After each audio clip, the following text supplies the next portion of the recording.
C'est vraiment sympa de voir toute la flotte réunie ensemble pour la première fois. C'est très relevé. C'est hyper impressionnant, il y a 10 classes olympiques. Il nous faut être bien préparé, bien équilibré pour bien faire.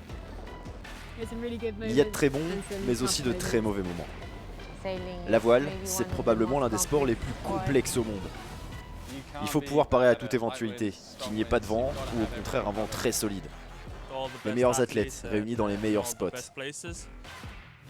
La plage, j'adore ce soleil. La météo est toujours au rendez-vous ici à Palma. Palma mérite des conditions particulières. Ça sera un scénario compliqué. Chaque jour est différent, il faut toujours faire la course, toujours tester ses limites. Gagner ce magnifique trophée, c'est un rêve.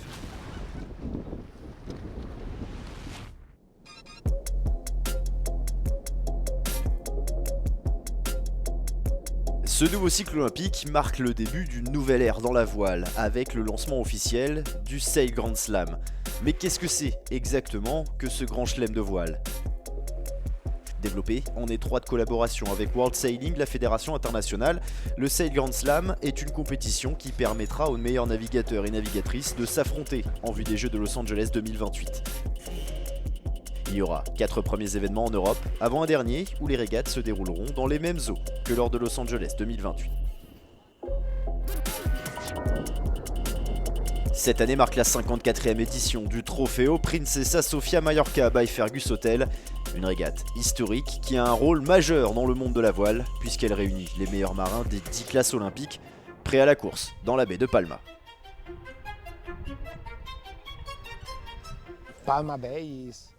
Palma, c'est une destination parfaite pour la voile, l'une des meilleures du monde. Des événements comme celui-là permettent de créer et d'accroître la notoriété de ces lieux via les retours des différents athlètes qui ont participé aux Jeux Olympiques et qui ont pu faire part de leurs expériences.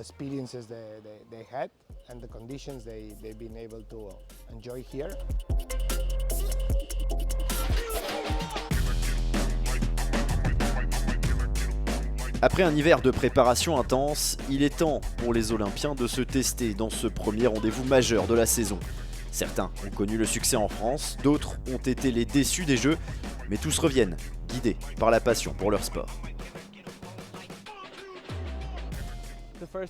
Le premier départ, c'est vraiment intéressant pour voir qui a travaillé très dur durant l'hiver, pour découvrir le matériel qui sera utilisé durant cette nouvelle saison.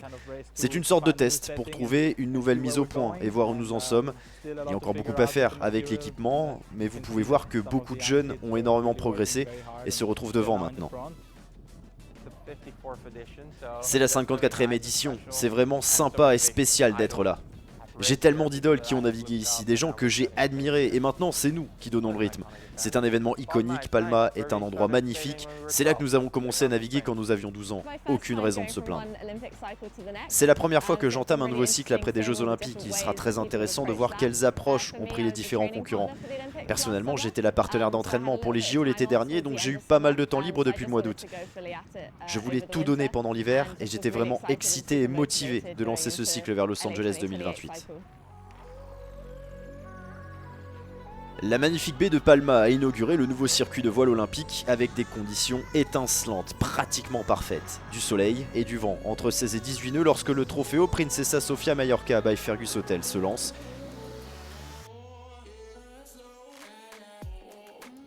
Et les plus de 1000 marins ont eu droit à un accueil des plus chaleureux.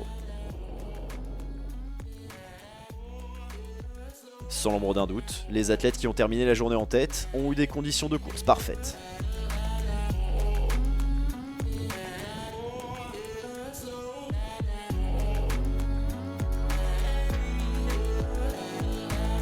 Les concurrents en kitesurf ont profité de conditions excellentes et rapides. Cela faisait près de 6 mois que les kiteboarders ne s'étaient pas regroupés. Chez les hommes, deux noms familiers se retrouvent au sommet avec le champion du monde en titre Max Meder, vainqueur de sa série qualificative. Le Singapourien de 18 ans, médaillé de bronze aux Jeux de Paris, est en tête aux côtés du champion olympique autrichien Valentin Bontus.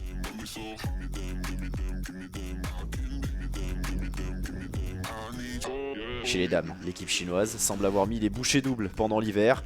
Si Wang prend rapidement la tête devant ses compatriotes Wan Li et Jing Weishen.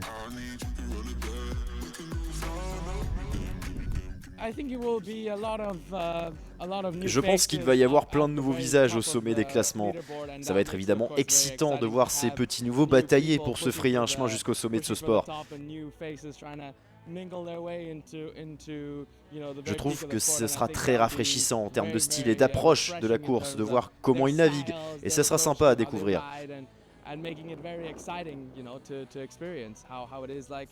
C'est ce que ça fait d'avoir autant de nouveaux visages au plus haut niveau professionnel.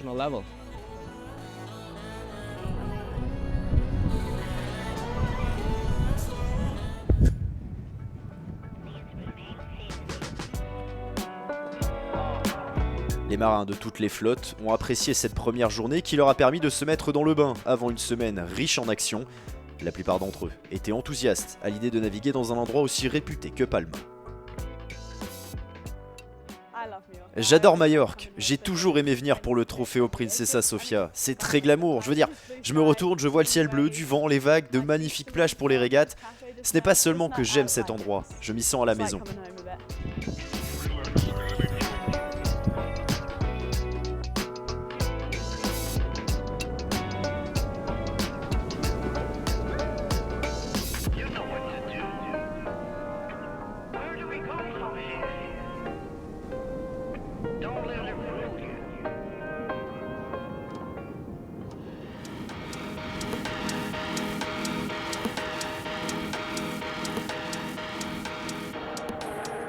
Après un début d'épreuve marqué par le vent, les athlètes ont eu quelques heures pour se reposer et trouver leur marque avant que la célèbre brise de mer de la baie de Palma ne se mette à souffler comme il se doit au cours de la deuxième journée.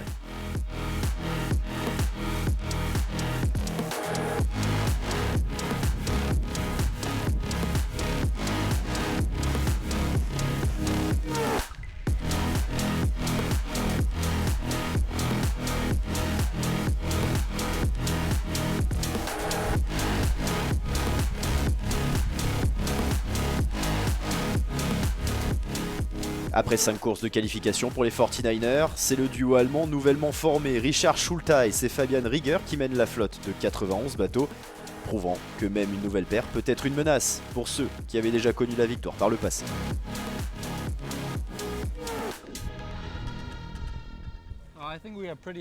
Je pense qu'on est plutôt content des résultats. Il y a eu des hauts et des bas, évidemment, mais nous n'en sommes qu'à nos débuts en tant qu'équipe et nous travaillons à progresser partout, de la communication à la gestion de course. C'est déjà bien de voir que nous pouvons trouver de la vitesse.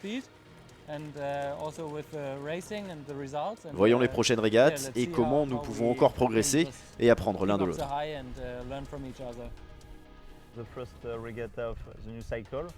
C'est la première régate d'un nouveau cycle. On voit qu'il y a beaucoup de jeunes équipes et on sait aussi que beaucoup de bateaux très compétitifs n'ont pas encore repris. Déjà, les 3 équipes qui ont ramené une médaille olympique ne sont pas là, mais cela reste une flotte conséquente avec 93 bateaux.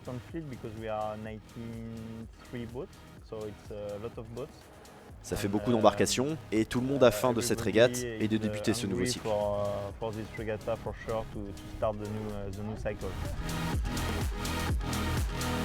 Chez les femmes, en 49er FX, le niveau s'élève d'année en année. Pour preuve, ce sont des noms moins connus qui se retrouvent en tête des classements. Les Italiennes Sofia Giunchiglia et Giulia Schio ont formidablement navigué et conclu une journée en ne quittant jamais le top 3.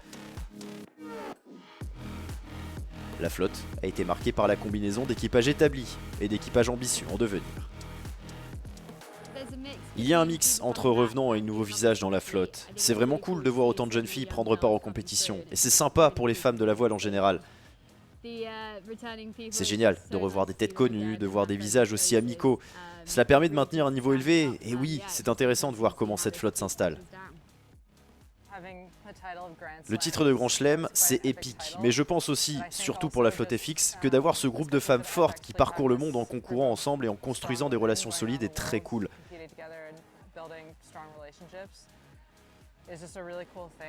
Que ça soit du point de vue des médias ou des spectateurs d'ailleurs. Je me sens personnellement chanceuse de faire partie de cette flotte.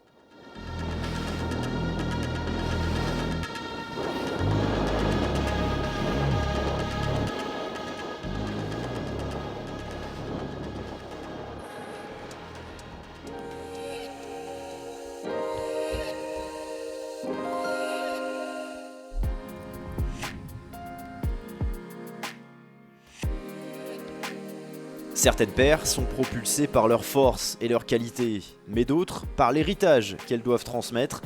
C'est le cas des équipages australiens en général, qui doivent maintenir une vraie grande tradition dans ce sport.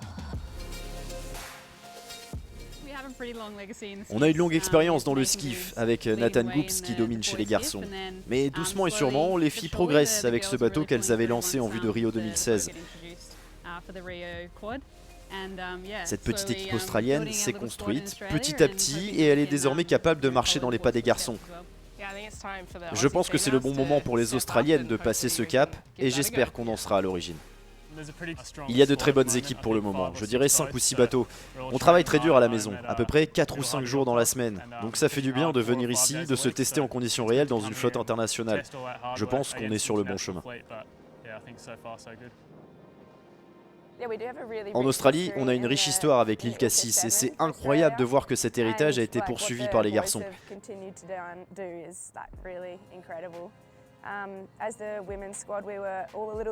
Dans l'équipe féminine, nous étions toutes très jeunes, mais maintenant nous avons un petit peu plus d'expérience. On a compris que l'on devait créer notre propre manière de travailler, collaborer ensemble en apportant chacune nos qualités propres. On a aussi de la chance de pouvoir compter sur l'expérience de Matt et Tom Burton. Ils discutent tout le temps avec nous et ça nous aide énormément.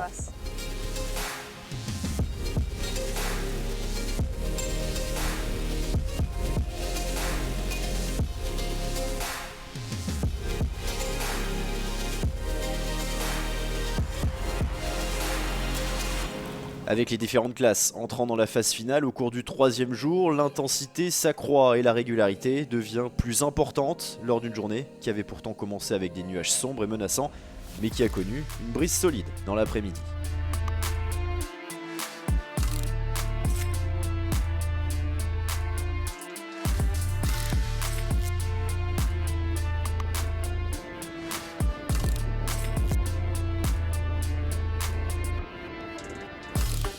Aucun des médaillés de Paris 2024 n'ont participé à ce 54e Sofia chez les 470 mixtes, mais on y a retrouvé un mélange entre marins à succès et talents en devenir.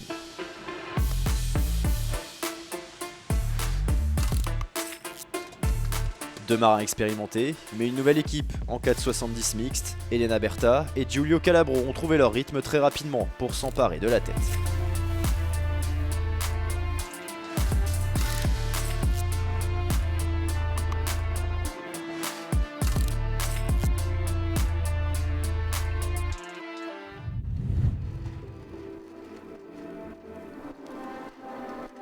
Le triple champion olympique et champion du monde en titre, Jordi Chammard, figure parmi les plus grands noms de la flotte.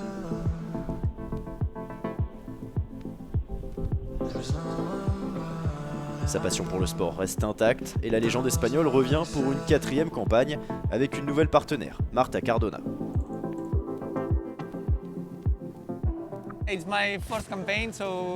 C'est ma 4e campagne, ça veut dire que je vieillis particulièrement par rapport aux jeunes qui me suivent.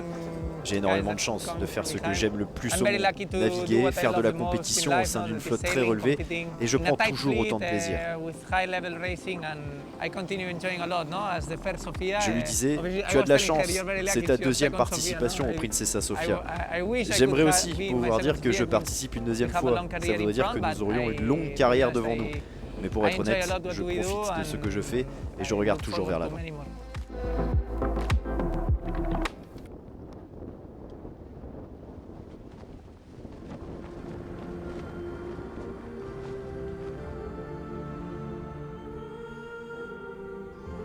Dominer en Accra 17 prouve la force de l'héritage italien malgré la retraite des doubles champions olympiques Ruggero Tita et Caterina Banta. L'Italie est entre de bonnes mains avec Gianluigi Ugolini et Maria Gibilei. Le duo compte 7 points d'avance sur l'impressionnante paire chinoise Wang Chengzhao et Susha. L'Italie a toujours été devant en Accra 17, ça peut être un peu stressant de penser à ça. Donc on essaye de ne pas se focaliser là-dessus, de prendre jour après jour et de penser à nous, pas aux attentes que l'on peut susciter.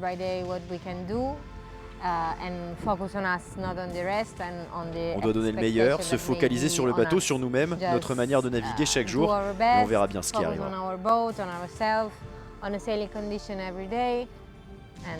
we see what happens.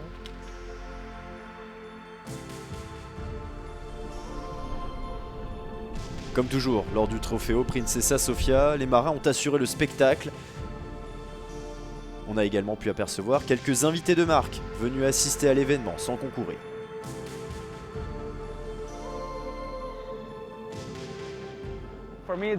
C'est la première fois que je viens à Palma pour voir la compétition et non y participer. L'impression que ça me donne en tant que navigateur, c'est que j'aimerais énormément en faire partie.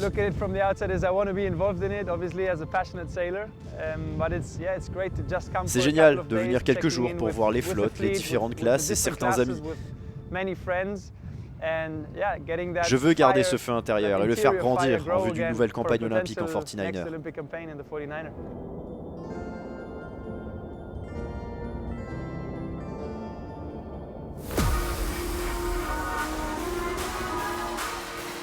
Les brises vives et changeantes du large, jusqu'à 17 nœuds le 4e jour de course, ont constitué un défi physique et mental parfait.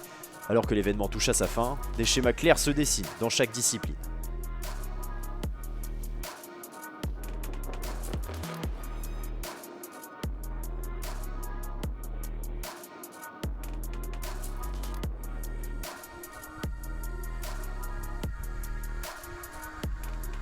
Les véliplanchistes se sont familiarisés avec leur nouveau gréement, plus petit cette saison.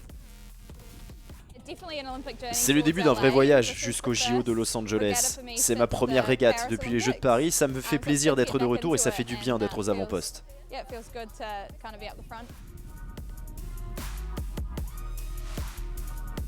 Chez les dames, la double médaillée de bronze olympique Emma Wilson a accentué son avance grâce à des scores de 2, 2, 1 et 1. Avec 19 points, elle devance largement la chinoise Zheng Yan, 41 points, et la néo-zélandaise vers le Ten Have, 55 unités.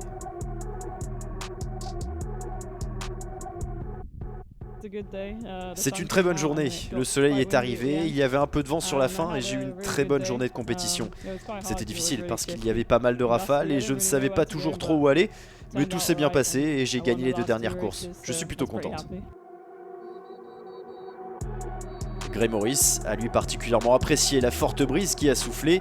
Le médaillé d'argent de Paris a signé une journée en 1, 1, 11 et 3 pour prendre 34 points d'avance au classement devant l'Italien Nicola Arena chez les hommes.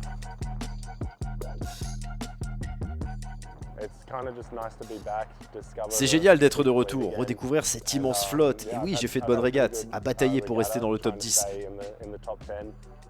Je suis remonté dans la course au dossard d'or, donc je suis super content.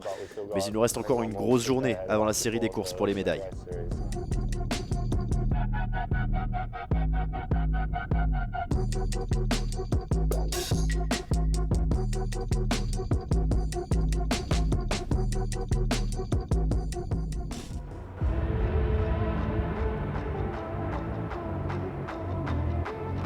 Alors que l'on se rapprochait du climax de la compétition, l'avant-dernière journée s'est avérée très longue pour les coureurs d'Ilka.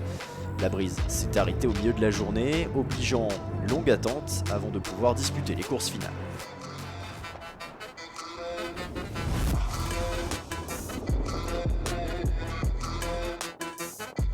Lorsque la course repart, Mickey Beckett s'assure d'étendre son remarquable record de victoire dans la baie de Palma, avec désormais un 4e succès consécutif dans la catégorie Ilka 7. Le marin britannique de 30 ans s'est imposé avec un jour d'avance, 3 fois sur 4. J'ai fait une énorme pause après les Jeux Olympiques. Je n'ai pas navigué avant février, mais j'avais toujours dans l'esprit de participer à cet événement et d'y défendre mon titre. Je pense que c'est super important quand vous avez un titre de faire en sorte de le défendre. Je me suis entraîné d'arrache-pied en débutant exactement au moment où il le fallait. Ça ne s'est pas joué à grand chose, j'étais un peu rouillé à la reprise, mais je suis content d'en être là.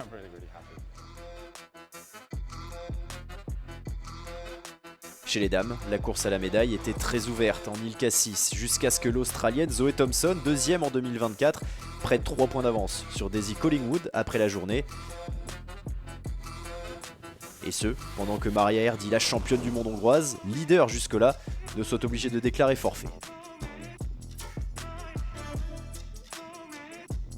Alors que la première grande régate de voile olympique du cycle Los Angeles 2028 s'achevait en apothéose, 4 des 10 classes étaient quasiment jouées mathématiquement.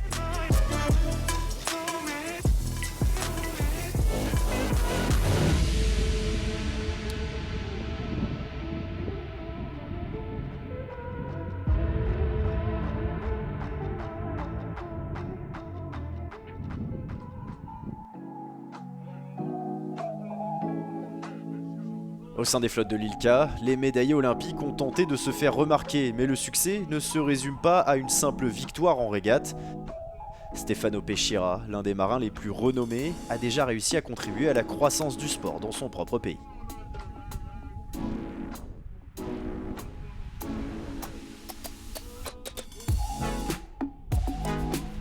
Grâce à sa médaille, la première pour le Pérou aux Jeux Olympiques depuis 32 ans, il aide le sport à se développer avec la création du premier centre de voile public. Venir d'un pays en développement comme le Pérou, c'est difficile, particulièrement dans un sport comme la voile. C'est un vrai challenge, ça m'a poussé à me surpasser pour intégrer le circuit, gagner l'attention du gouvernement afin qu'il m'aide dans ma campagne olympique et que je puisse espérer remporter une médaille aux Jeux. Je suis certain que cette médaille ouvre de nouveaux horizons pour mon pays. Cela va donner de l'espoir à de nombreux navigateurs, mais aussi à de nombreux athlètes dans d'autres sports qui n'ont pas le soutien des institutions. Cette médaille a permis d'augmenter les budgets alloués au sport, et c'est une vraie promesse pour tous les Péruviens.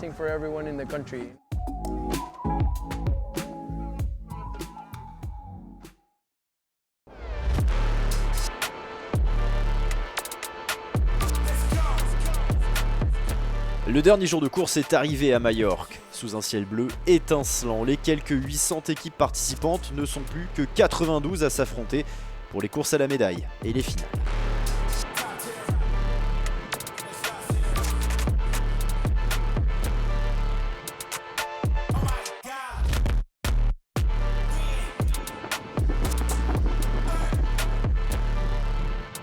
La baie de Palma a pu assister à l'incroyable domination britannique. 5 victoires sur les 10 classes olympiques. C'était une victoire empreinte d'émotion pour Emma Wilson en windsurf féminin puisqu'elle s'est également adjugée le Princesa Sofia Trophy en réalisant le meilleur score de tous les médaillés d'or, toutes compétitions confondues.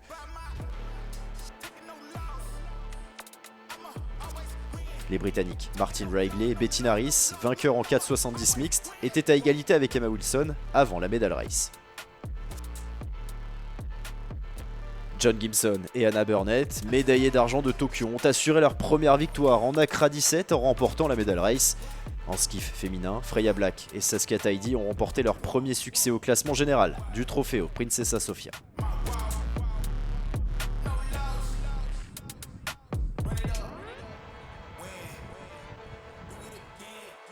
Les champions du monde en titre français, Erwan Fischer et Clément Péquin, se sont relevés de leur immense déception olympique et l'emportent confortablement en 49er. La médaille d'argent de Paris 2024, Gray Morris a lui triomphé en planche à voile. Sa compatriote australienne Zoe Thompson a fait mieux que la dernière fois en remportant cette fois le titre en ILCA 6.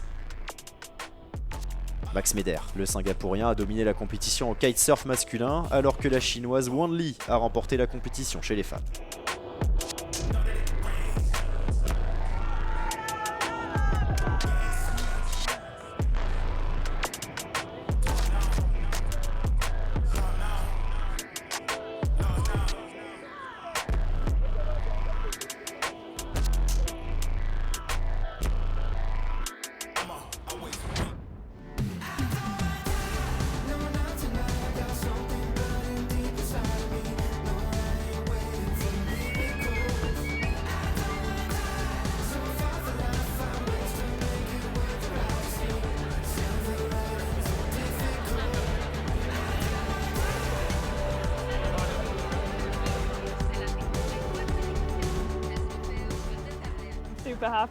Je suis très contente, j'ai regardé la liste et il y a tellement de grands noms, donc je suis fière de ma semaine, je suis très contente.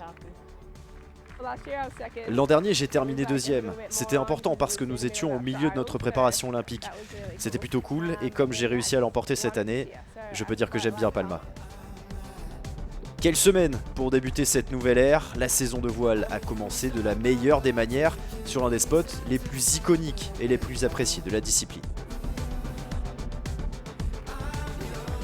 Après cette 54e édition du Trofeo Princesa Sofia Mallorca by Fergus Hotel, le monde de la voile se tourne déjà vers sa deuxième étape du Sail Grand Slam, la semaine olympique française à hier.